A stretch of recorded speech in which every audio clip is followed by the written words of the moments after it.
Hello साथियों, मैं सौरभ कुमार सिंह और लगातार जो इस विषय की चर्चा हो रही है, अभी मात्र एक विषय की चर्चा होगी। वो होगी कि सप्लीमेंट्री रिजल्ट को लेकर जो आदरणीय चेयरमैन बीपीएससी अतुल प्रसाद जी ने जो अभी प्रेस कॉन्फ्रेंस किया और प्रेस कॉन्फ्रेंस के माध्यम से वन टू वन सब चीजों का वो जवाब दे रहे थे। परंतु बड़ा आश्चर्य हुआ कि वो जो जवाब दे रहे हैं कैसे घालमेल कर रहे हैं, सीटों का आदान प्रदान कैसे कर रहे हैं, कितनी बखूबी से समझा रहे हैं कि क्या मल्टीपल रिजल्ट दिया जाएगा, क्या ड्रॉप आउट का क्या होगा, नियोजित वाले का क्या होगा।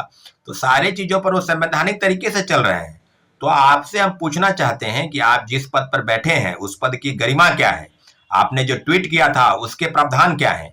आपने 25 अक्टूबर के दिन ट्वीट किया था कि हम रिजल्ट देंगे सप्लीमेंट्री रिजल्ट, लेकिन किसको? जो ड्रॉप आउट होंगे या मल्टीपल जिनका रिजल्ट आया है उनका होगा, या सारी चीजों पर वो अवगत हो रहे थे। नियोजित वाले का राजकर्मी का दर्जा मिलेगा, वो बिहार सरकार फैसला लेगी, आदि आदि कई चीजों पर वो कह रहे थे कि फिल्टरिंग का काम चल रहा है, कई फर्जीवाड़े तरीके से नियुक्त हुए हैं उनको बहाल किया जा रहा है। तो आप ही बताइए महाशय कि 1,10,000 लोगों का ही डॉक्यूमेंट वेरिफिकेशन हुआ और आज जो प्रेस कॉन्फ्रेंस कर रहे थे उन्होंने कहा कि 1,20,000 लोगों की जो नियुक्ति प्रक्रिया जो है वो रिजल्ट निकाला गया। ठीक है, 1,20,000 लोगों का, लेकिन डॉक्यूमेंट वेरिफिकेशन का काम मात्र 1,10,000 लोगों का हुआ।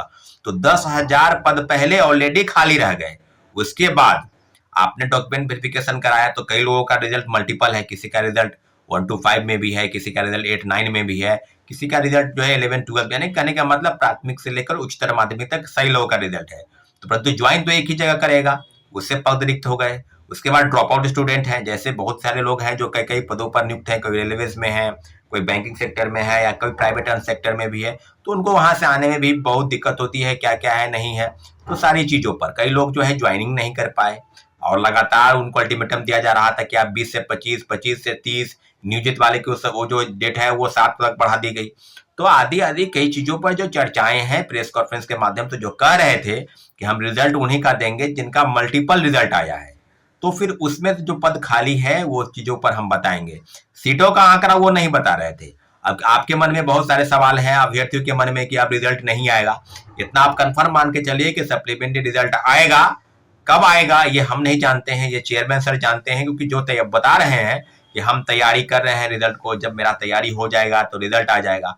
तो एक बात बताइए कि आपने जो ट्वीट किया था कि मल्टीपल जो फिल्टरिंग का काम है वो चल रहा है और एक से ज्यादा सप्लीमेंट्री रिजल्ट दिया जाएगा और सारे पदों पर नियुक्ति जो है वो भरी जाएगी, तो फिर आज प्रेस कॉन्फ्रेंस कर रहे हैं तो दोनों बात सही, एक ही बात सही होगा। या आप 25 अक्टूबर के दिन जो आपने ट्वीट किया वो बात सच है, या आज जो प्रेस कॉन्फ्रेंस कर रहे हैं वो बात सच है। तो सारी चीजों पर अब छात्र अभ्यर्थियों का बिल्कुल अब बात से आप पल्ला झाड़ नहीं रह सकते हैं कि छात्र अभ्यर्थी अब समझ गए हैं कि बीपीएससी और शिक्षा विभाग जो खेल खेल रही है छात्र अभ्यर्थियों के भविष्य के साथ, जो अंधकारमय चलने का एक षड्यंत्र जो चल रहा है उसमें आप सफल हो रहे हैं।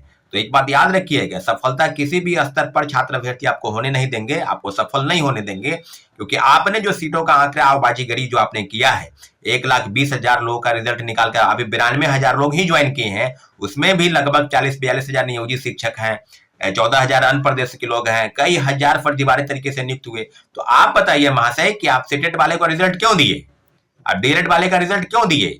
कई लोग हैं जो जिनके पास एसटीईटी की डिग्री जो है, कंप्यूटर साइंस का अभ्यर्थी, उनके पास डिग्री नहीं है, एसटीईटी 11-19 की डिग्री नहीं है, उनके बाद उनके पास बीटेक, बीसीए या एमसीए अन्य डिग्रियां हैं। तो आप ही बताइए कि इस तरह की चीजें जो फर्जीवाड़े तरीके से रिजल्ट निकाल कर और उनको जो है रिजल्ट निकाल कर उसके बाद सर्टिफिकेट वेरिफिकेशन आपने कराया, तो लापरवाही तो आपके द्वारा हुआ। तो खामियाजा छात्र क्यों भुगते?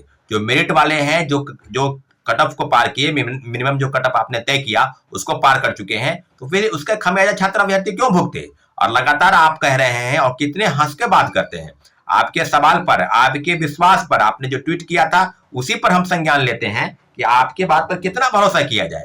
क्योंकि आपने जो ट्वीट किया था कि रिजल्ट देंगे, मल्टीपल रिजल्ट देंगे, कई तरह से फिल्टरिंग का काम चल रहा है, ड्रॉप आउट जो बाहर होंगे उनको देंगे, तो आप आदि आदि चीजों पर जो आपने जो कहा उस बात के खिलाफ में और सरकार की जो बातें हैं उसके खिलाफ में किस तरह की चीजें हैं।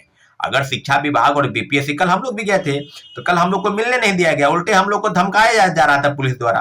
तो अब बात सिद्ध हो गई है कि बीपीएससी और शिक्षा विभाग ने मिलकर सारे सीटों का घोटाला कर दिया है। इसको सीधे सीधे कहा जाए तो घोटाला, बहुत बड़ा सीट घोटाला हुआ है इस राज्य में, इस प्रदेश में। शिक्षक बहाली के नाम पर जो चीजें चल रही है उसका जीता जाता उदाहरण है कि बीपीएससी में बड़े पैमाने पर शिक्षकों की बहाली हो रही है और उसमें सीट घोटाला चल रहा है। अब जो चीजें हैं कि क्या होगा नहीं होगा, परंतु इतना जरूर है साथियों अभ्यर्थियों कि रिजल्ट आएगा, लेकिन रिजल्ट कितना आएगा ये हमको पता नहीं है। लेकिन इतना जरूर है कि रिजल्ट काफी मात्रा में नहीं आने जा रहा है, क्योंकि जो प्रेस कॉन्फ्रेंस के माध्यम से वो बारीकी से अगर आप समझेंगे तो एक एक चीज अब क्लियर हो चुका है कि चेयरमैन सर अतुल प्रसाद जी जो कह रहे हैं उनकी चीजों को आपको समझना होगा। एनआईओएस के मामले में बहुत सारी चीजें हैं विसंगति, उसके बारे में आप बता दिए। सुप्रीम कोर्ट के फैसले के बाद क्या क्या होने वाला है, क्या होगा आगे नहीं होगा, परंतु इतना जरूर है कि सारी चीजें अब क्लियर हो गई है। सेकेंड फेज की बहाली में सारी चीजें अब आगे की प्रक्रियाबद्ध है चीजें। अब जो चीजें आगे आएंगी उसके नियम और कानून के लिए हम लोग बस प्रतिबद्ध है, परंतु सप्लीमेंट्री रिजल्ट को लेकर जो भी आगे की बैठक होगी या होने वाली है उस पर 1 to 1 आपसे अपडेट करेंगे। परंतु इतना जरूर है कि आज के प्रेस कॉन्फ्रेंस से हम लोग को जो उम्मीद थी कि सप्लीमेंट्री रिजल्ट को लेकर काफी चीजें सामने आएंगी, परंतु इस मामले में अब इतना हुआ है कि सीटों का घालमेल शुरू हो चुका है। सीटों की जो प्रक्रिया है उसको समाप्त कर दी गई है। परंतु इतना जरूर है कि सीटों को लेकर जो 28,000 पद रिक्त है, जैसा कि सबको पता है कि 92,000 लोग ही ज्वाइन किए, तो अभी भी 28,000 पद रिक्त है। तो 28,000 पद को रिक्त ही समझा जाए तो कितने नए लोगों को नौकरी मिली? क्या 10,000 लोग अगर डॉक्यूमेंट वेरिफिकेशन नहीं कराए हैं, तो आपने कहा कि डॉक्यूमेंट वेरिफिकेशन कराने के बाद तो डॉक्यूमेंट वेरिफिकेशन 10,000 लोग नहीं कराए हैं। तो सारी चीजों पर प्रेस के माध्यम से प्रेस वाले को ये पूछना चाहिए इस तरह की चीजें क्यों हुई है, लेकिन वो पूछते हैं, जवाब क्या मिलता है सारी चीजों पर। लेकिन इतना जरूर है कि अभ्यर्थियों के मन में जो असंतोष का भाव है उसका जवाब बीपीएससी चेयरमैन नहीं दे पाए, और सारी विसंगतियों के साथ शिक्षक बहाली पे जो खेल चल रहा है उसका जितना ज्यादा उदाहरण हुआ। प्रथम पेज की बहाली में डीएलएड फेल वाले को नौकरी दी गई, सीटेट फेल वाले के बाद स्टेट की कई के पास डिग्री नहीं है, कई के पास बीएड की डिग्री नहीं है, आदि आदि कई विसंगतियां थी। सारी चीजों पर अपडेट मामला क्लियर हो चुका है। तो अब इतना